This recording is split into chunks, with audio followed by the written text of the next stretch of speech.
아침 햇살이 얇은 커튼 사이로 스며들어 거실 바닥에 길게 내려앉습니다. 오래된 나무 바닥은 햇빛에 반짝이지만 그 위를 걷는 사람들의 발소리는 무겁게 울립니다. 박 복자는 부엌 창가에 서서 커피 잔을 감싸쥔 채 멍하니 밖을 바라봅니다. 그녀의 시선 너머로는 하얀 김이 피어오르는 주택가의 지붕들이 고요하게 늘어서 있습니다. 하지만 그 고요함은 이상하게도 쓸쓸하고 차갑게 느껴집니다. 식탁에 앉은 김춘배는 신문을 탁탁 접으며 습관처럼 헛기침을 합니다.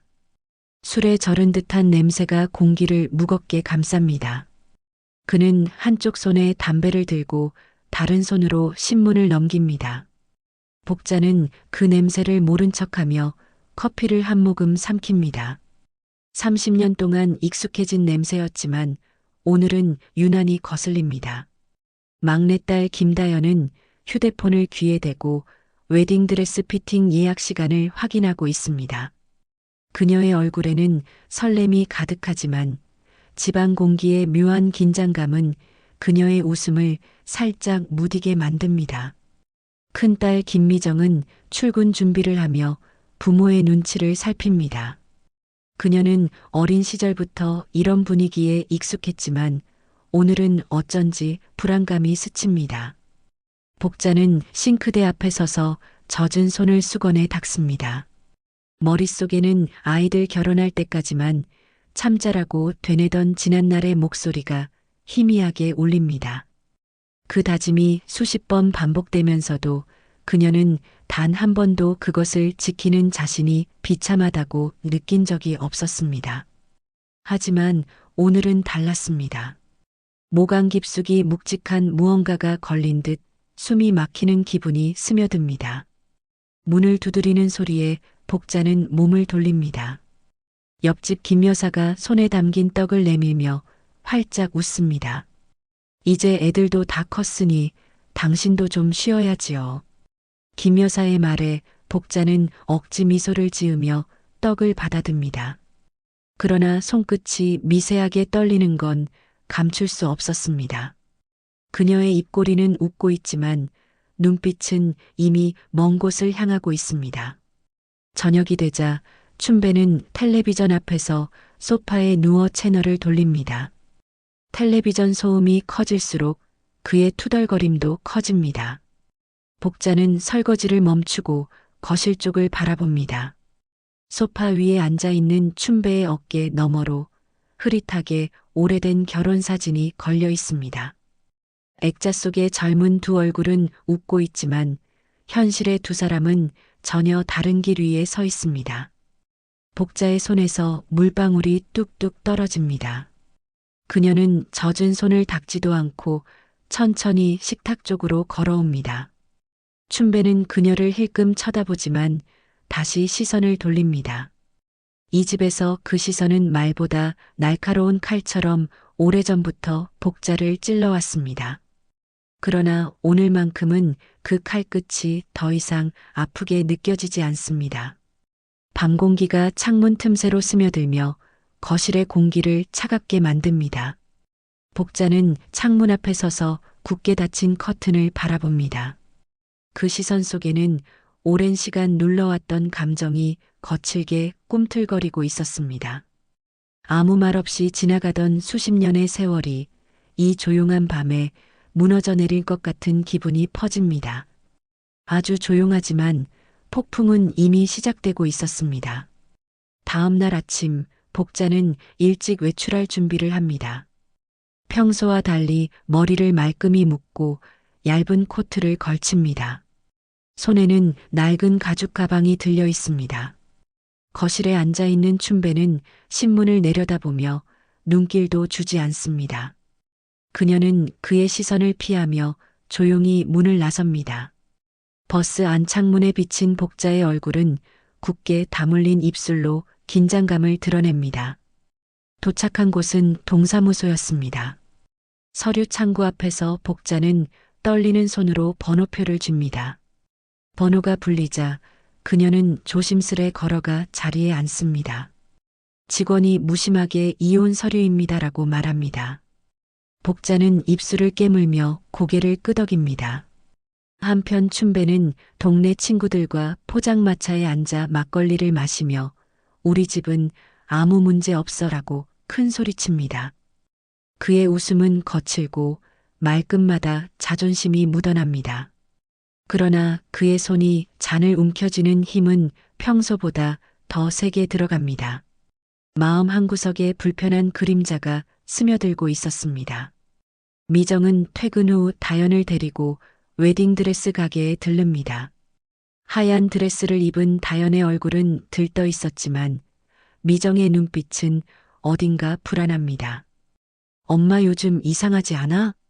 그녀의 짧은 질문에 다연은 웃으며 고개를 저읍니다.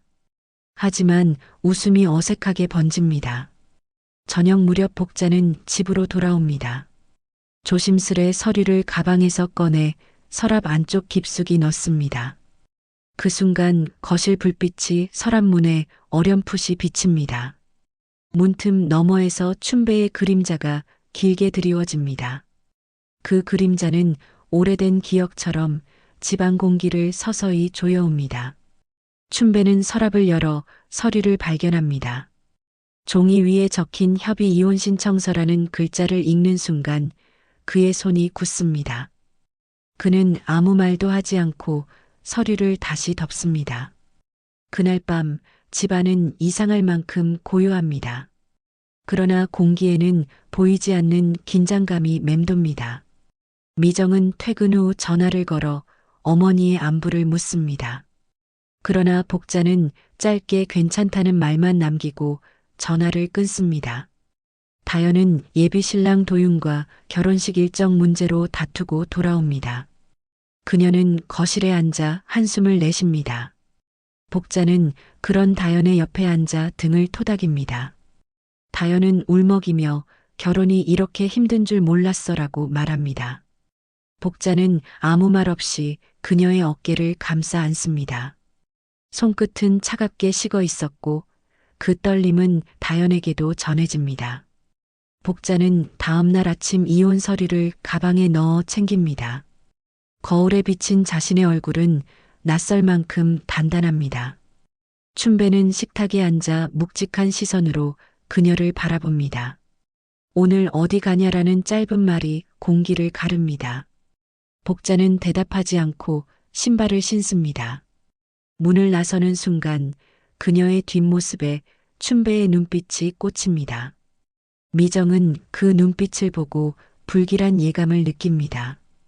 법률 상담소와는 조용하지만 공기가 무겁습니다. 복자는 의자에 앉아 작은 목소리로 상담사에게 자신의 이야기를 꺼냅니다. 상담사는 고개를 끄덕이며 필요한 절차를 설명합니다. 복자는 가방에서 오래된 수첩을 꺼냅니다. 그 안에는 30년 동안 적어온 메모가 빼곡히 적혀 있습니다. 폭언, 술, 외로움, 고립. 단어 하나하나가 손끝을 파고듭니다. 그 시각 춘배는 복자의 휴대폰을 뒤지다가 문자 메시지를 발견합니다. 그는 분노에 차 거리로 뛰쳐나옵니다. 복자를 찾아낸 그는 길 한복판에서 소리를 지릅니다. 지나가던 사람들이 발걸음을 멈춥니다. 복자는 처음으로 그의 눈을 똑바로 바라봅니다. 그 눈빛에는 두려움이 아니라 단단한 의지가 깃들어 있습니다. 집으로 돌아온 밤 복자는 결혼 사진이 걸린 벽을 바라봅니다. 손끝이 액자에 닿는 순간 오래된 웃음이 조각나 떨어집니다. 미정은 그 소리를 듣고 방문을 열어 어머니를 바라봅니다. 복자는 사진을 찢어 쓰레기통에 던집니다. 미정은 조용히 문을 닫고 돌아섭니다. 다음 날 가족이 식탁에 둘러앉습니다. 분위기는 냉랭하고 무겁습니다. 춘배는 입술을 깨물며 이게 다 오해야라고 말합니다. 복자는 단단한 목소리로 30년간의 진실을 하나하나 꺼냅니다. 다연은 충격으로 고개를 들지 못합니다. 미정은 손을 꽉 쥐고 있습니다. 도윤은 조심스레 복자의 편을 듭니다. 그의 침착한 목소리가 무거운 공기를 살짝 흔듭니다. 춘배는 얼굴이 붉게 달아오릅니다. 그는 소리를 높이며 자신의 잘못이 아니라는 말을 반복합니다. 복자는 아무 말 없이 자리를 떠납니다. 미정은 그런 어머니를 따라 문 밖으로 나섭니다. 다연은 웨딩드레스 사진을 바라본 채 멍하니 남습니다. 며칠 후 복자는 임시로 구한 원룸에 머뭅니다. 좁은 방이지만 창문으로 햇살이 들어옵니다. 그녀는 작은 책상에 앉아 서류를 정리합니다. 창밖의 새소리가 어색하게 들립니다. 한동안 잊고 살았던 조용한 아침입니다. 미정은 도시락을 들고 찾아와 어머니와 마주 앉습니다. 두 사람 사이에는 길고도 짧은 침묵이 흐릅니다. 다연은 결혼을 잠시 미루기로 결심합니다. 춘배는 집에서 술을 끊지 못한 채 과거의 사진을 바라봅니다. 손끝이 사진을 스치지만 마음은 점점 텅 비어갑니다. 복자는 홀로 장을 보고 작은 반찬을 만들어 식탁에 앉습니다. 식탁에는 한 사람분의 밥상이 놓여 있지만 그 자리는 처음으로 평화롭습니다. 하지만 마음 깊은 곳 어딘가에는 아직 무언가가 남아 있었습니다. 복자는 봉사센터에서 다른 중년 여성들을 만납니다. 그들의 삶에도 상처와 고통이 담겨 있습니다. 서로의 이야기를 들으며 복자는 조금씩 표정을 되찾습니다. 웃음소리가 서서히 그녀의 입가에 번집니다. 미정은 직장에서 승진 제안을 받습니다. 그러나 가족 문제로 고민합니다. 다연은 도윤의 위로 속에서 천천히 결혼 준비를 다시 시작합니다. 춘배는 병원 진료를 받으며 알코올 문제를 인정합니다. 그는 처음으로 자신의 삶을 되돌아봅니다. 복자는 미정을 통해 그 소식을 전해 듣습니다. 직접 연락하진 않지만 마음 한켠이 조금 누그러집니다. 그녀는 저녁 햇살이 스미는 원룸 창가에서 조용히 눈을 감습니다. 처음으로 자신이 박복자라는 이름으로 살아가고 있음을 실감합니다. 1년 후 결혼식장이 하얀 꽃으로 가득 채워져 있습니다. 다연은 눈부신 웨딩드레스를 입고 입장합니다. 하객들의 박수 소리가 잔잔하게 울려 퍼집니다. 복자는 단상에 서서 딸을 바라봅니다. 그녀의 표정은 평온합니다. 춘배는 단정한 정장을 입고 한쪽 자리에 앉아 있습니다. 예전과 달리 조용히 식을 지켜봅니다. 다연은 부모를 향해 고개 숙여 인사합니다. 미정은 눈가를 훔칩니다. 도윤은 조심스레 그녀의 손을 잡습니다. 결혼식이 끝난 뒤 춘배는 복자에게 조심스레 말을 겁니다. 복자는 짧게 고개를 끄덕입니다. 길게 이어진 시간의 실타래가 조용히 풀려나갑니다. 햇살 아래로 나온 복자의 발걸음은 가볍습니다. 그녀는 고개를 들어 하늘을 바라보고 조용히 미소 짓습니다.